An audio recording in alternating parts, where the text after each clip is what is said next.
मोहब्बत को पलकों पे सजाएंगे, हम मर के भी हर रस्म निभाएंगे।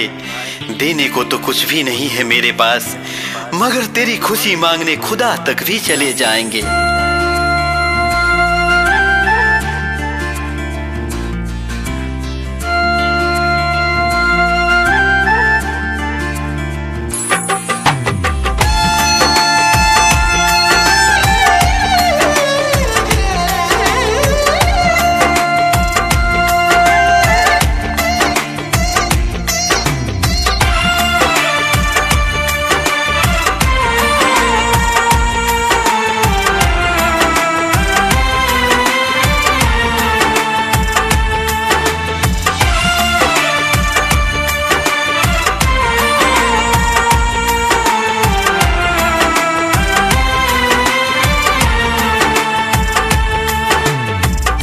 मर के भी नहीं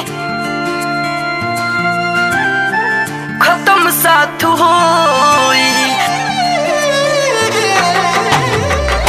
मर के भी नहीं खत्म साथ होई, मर के भी नहीं खत्म साथ होई।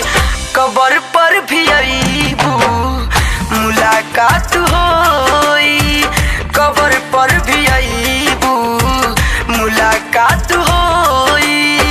मुआ के भी दुश्मन पछतात होई, मुआ के भी दुश्मन पछतात होई। कब्र पर भी आईबू मुलाकात होई, कब्र पर भी आईबू मुलाकात होई।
याद करी तन्हाई में हर बात होई, कब्र पर भी आईबू मुलाकात होई, कब्र पर भी आईबू मुलाकात होई।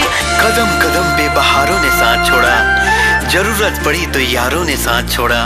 सितारे बोले हम देंगे साथ तुम्हारा, मगर अफसोस सुबह हुई तो सितारों ने भी साथ छोड़ा।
पर भी आई